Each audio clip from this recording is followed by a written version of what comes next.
एक बार एक इंसान अपनी जिंदगी से बहुत परेशान था। वह हर समय अपने आप को कोसता रहता था कि क्या जिंदगी मिली है, मुझे क्या जीवन है। हर परेशानी मेरे साथ ही है, हर दुख मुझे ही आकर घेरता है, हर झंझट मेरे ही सर पड़ती है। एक दिन इसी तरह अपने आप को बैठा हुआ कोस रहा था कि क्या नसीब है मेरी, क्या किस्मत है मेरी, क्या जिंदगी है। तभी अचानक एक बाज अपने शिकार को पंजों में दबाए हुए एक पेड़ पर आकर बैठ जाता है और वहीं पर अपने उस शिकार को खाने लग जाता है।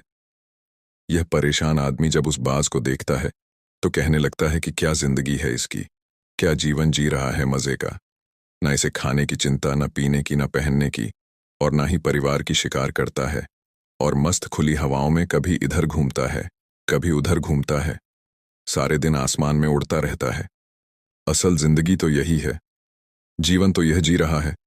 और फिर वह आसमान की तरफ देखकर जोर जोर से चिल्लाता है कि काश मैं भी एक बाज होता तो मुझे भी कोई दुख ना होता, मुझे भी कोई परेशानी ना होती। काश मैं भी एक बाज होता। जब वह 2 से 3 बार जोर जोर से चिल्लाता है कि काश मैं भी एक बाज होता तो मुझे भी कोई दुख ना होता, मुझे भी कोई परेशानी ना होती, तो अचानक आसमान में बिजली कड़कने लग जाती है और आसमान से आवाज आती है कि हे इंसान, क्या यह हमने सच सुना कि तू हमारी दी हुई जिंदगी से परेशान है और तू एक बाज बनना चाहता है। तो इस आकाशवाणी को सुनकर यह इंसान हैरान रह जाता है और आसमान की तरफ देखकर कहता है कि हाँ, मैं सच में अपनी इस जिंदगी से बहुत परेशान हूं, क्योंकि हर परेशानी मेरे साथ ही है, हर दुख मुझे ही है, हर तकलीफ मेरे ही साथ है। तो आसमान से फिर आवाज आती है कि हे इंसान, एक बार फिर सोच ले, हमने तुझे बड़ी प्यारी जिंदगी दी है, लेकिन अगर फिर भी तू चाहता है कि हम तुझे बाज बना दें तो हम तुझे बाज बना देंगे। लेकिन अगर एक बार हमने तुझे बाज बना दिया तो फिर हम तुझे बाज से इंसान दोबारा नहीं बनाएंगे। तो यह आदमी तुरंत जवाब देता है कि मैंने अच्छी तरह से सोच लिया है कि मुझे बाज ही बनना है, और एक बार बाज बनने के बाद मैं दोबारा कभी नहीं कहूंगा कि मुझे इंसान बनना है। तभी ऊपर से आवाज आती है कि जैसे तुम्हारी इच्छा, और वह इंसान बाज बन जाता है। बाज बनते ही वह इंसान खुली हवाओं में उड़ने लगता है, कभी उड़ता हुआ इधर चला जाता है, कभी उड़ता हुआ उधर चला जाता है, और सोचता है क्या मजे की जिंदगी है। असल जिंदगी तो यही है ना, कोई चिंता, ना कोई परेशानी, ना कोई डर। वह सारा दिन ऊंचे आसमान में उड़ता रहता है, 2-3 मिनट पंख मारता है, उसके बाद पंख मारना बंद कर देता है और लंबे समय तक हवाओं में तैरता रहता है। इसी तरह हवाओं में तैरते हुए शाम का समय नजदीक आ जाता है, तो वह सोचता है कि मेरे पास रहने का एक ठिकाना भी होना चाहिए, मेरा अपना एक घर होना चाहिए जहां मैं रात में आराम कर सकूं। तो यह सोचकर वह छोटी छोटी लकड़ियां इकट्ठा करने लग जाता है और एक ऊंचे पेड़ पर अपना घोंसला बनाने लग जाता है।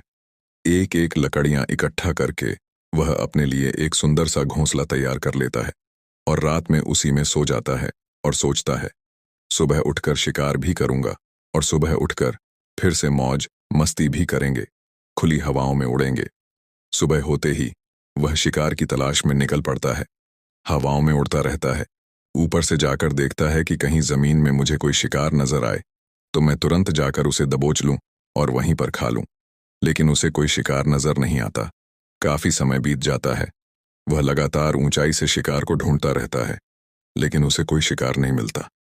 फिर पास में एक जंगल होता है, वह उस जंगल में चला जाता है, यह सोचकर कि शायद वहां कोई अच्छा शिकार मेरे हाथ आ जाए। वह जंगल के ऊपर उड़कर शिकार को ढूंढता रहता, जंगल के अंदर जाकर भी शिकार को ढूंढता है, लेकिन उसे वहां भी कोई शिकार नहीं मिलता। शाम का समय नजदीक आ जाता है, तो मायूस होकर वापस अपने घोंसले की तरफ लौट रहा होता है कि रास्ते पर थककर एक पेड़ के ऊपर बैठ जाता है। जब वह उस पेड़ के ऊपर बैठा होता है तो उसकी नजर एक बीमार चिड़िया पर पड़ती है जो कि घायल अवस्था में होती है। वह तुरंत जाकर उसे दबोच लेता है, उसके पंख निकालकर अलग कर देता है और उसे खा जाता है। उस चिड़िया को खाने के बाद वह अपने घोंसले की तरफ उड़ जाता है और रास्ते में सोचता है कि चलो, बीमार चिड़िया ही सही, लेकिन कुछ तो खाने को मिला। वह अपने घोंसले पर पहुंचकर आराम करने लगता है और सोचता है सुबह एक अच्छा सा शिकार पकड़ूंगा और अपनी भूख मिटा लूंगा। जैसे ही सुबह का प्रकाश होता है वह निकल पड़ता है। अपने शिकार की तलाश में हवा में उड़ता रहता है। लेकिन आज फिर कोई शिकार उसके हाथ नहीं आता। काफी समय बीत जाता है। वह ऊंचाइयों पर जाकर अपनी तेज नजरों से शिकार को ढूंढने की पूरी कोशिश करता है, लेकिन उसे कोई भी शिकार नजर नहीं आता। फिर वह पास के जंगल की तरफ चला जाता है, लेकिन उसे वहां भी कोई शिकार नहीं मिलता। इसी प्रकार पूरे दिन उड़ते उड़ते शाम का समय नजदीक आ जाता है, तो वह निराश होकर वापस लौटने लगता है और रास्ते में एक पेड़ पर आकर बैठ जाता है। सोचता है, शायद आज फिर कोई बीमार चिड़िया मेरा इंतजार कर रही हो। लेकिन हर बार किस्मत मेहरबान नहीं होती है। आज उसे कोई बीमार चिड़िया नहीं मिली। वह थक हार कर वापस अपने घोंसले की तरफ चल पड़ता है और घोंसले पर पहुंचकर भूखा प्यासा ही सो जाता है और सोचता है, कल सुबह एक बड़ा सा शिकार पकड़कर कल और आज की भूख भी मिटा लूंगा। रात को अपने घोंसले में गहरी नींद में सोया होता है कि तभी एक भयानक तूफान आता है। इस तूफान की हवा इतनी तेज होती है कि उसके घोंसले को उड़ाकर कहीं दूर दूसरी जगह फेंक देती है, जहां पर वह गिरता है। वहां नीचे एक नोकदार लकड़ी पड़ी होती है, जो उसके पंजे में गड़ जाती है और उसे बुरी तरह घायल कर देती है। तूफान के रुकने के बाद बारिश शुरू हो जाती है। वह किसी तरह से पेड़ों के नीचे छुपकर बैठा रहता है। बड़ी मुश्किल से उसकी रात कटती है। सुबह जब बारिश रुकती है, तब बारिश के रुकते ही चारों तरफ खुशियां छा जाती हैं। चारों तरफ हरियाली छा जाती है। नदियां और झरने तेजी से बहने लगते हैं। सब कुछ फिर पहले के जैसा हो जाता है। लेकिन वह बाज अब पहले के जैसा नहीं रहा। उसका पांव बुरी तरह घायल हो चुका है। उसके पंजे में जो लकड़ी लगी थी, उसकी वजह से उसका पंजा बुरी तरह छत विछत हो गया है। और मैं आपको बता दूं कि बाज का जो पंजा होता है, वह उसके शिकार को पकड़ने के लिए सबसे जरूरी होता है, क्योंकि बाज अपने पंजों से ही अपने शिकार को पकड़ता है, दबोचता है और फिर अपनी चोंच के माध्यम से नोच नोच कर खाता है। लेकिन अब उस बाज का पंजा बुरी तरह से घायल हो चुका था और वह पिछले 2 दिनों से भूखा भी था। वह शिकार की खोज में थोड़ा सा उड़ता कि शायद फिर कहीं कोई बीमार चिड़िया उसे मिल जाए, लेकिन कहाँ बार बार कोई बीमार चिड़िया मिलने वाली थी। वह कुछ देर तक उड़ता है, लेकिन फिर भूख और दर्द के मारे थक कर एक पेड़ पर आकर बैठ जाता है। वह पेड़ पर आकर बैठ तो जाता है, लेकिन उसे पता नहीं था कि वहां एक और मुसीबत उसका इंतजार कर रही है। और वह मुसीबत यह थी कि 8-10 कांव का एक झुंड मिलकर उसे परेशान करने लग जाते हैं। उसके ऊपर आकर उसके घाव में चोंच मारने लग जाते हैं।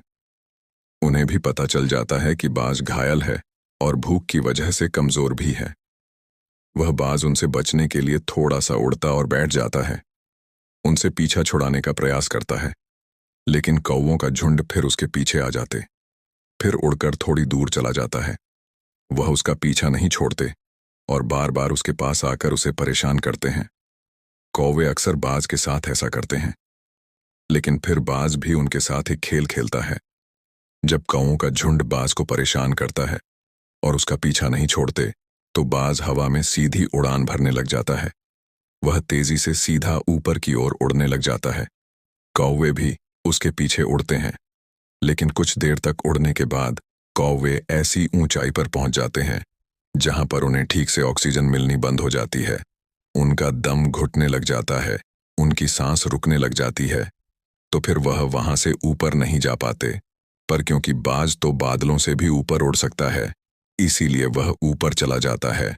लेकिन कौवे वहां से ऊपर नहीं जा पाते और वो नीचे आने लगते हैं। तो इस तरीके से बाज उनसे अपना पीछा छुड़ा लेता है।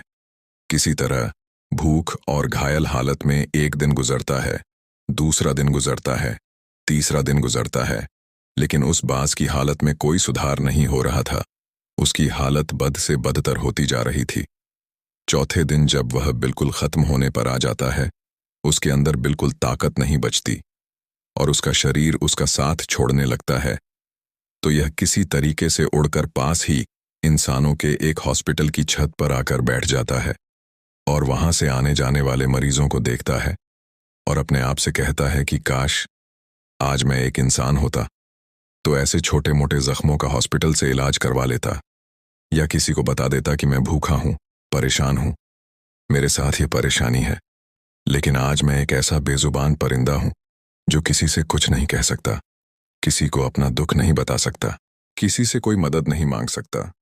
यही बात सोचकर वह उसी छत पे अपना दम तोड़ देता है।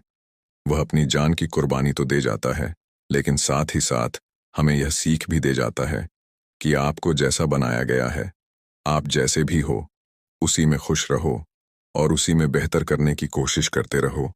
न कि इस बात से परेशान रहो कि काश मैं ऐसा होता, काश मैं वैसा होता, काश मैं यह बन जाऊं। आपको जैसा भी बनाया गया है, आप उसी में अपना सर्वश्रेष्ठ करने का प्रयास करते रहो दोस्तों। ये कहानी तो काल्पनिक है, लेकिन हमें जीवन का एक बहुत ही महत्वपूर्ण नियम सिखाकर जाती है कि हम जैसे भी हैं अच्छे हैं। बस हमें उसी में अपना सर्वश्रेष्ठ करने का प्रयास करते रहना चाहिए।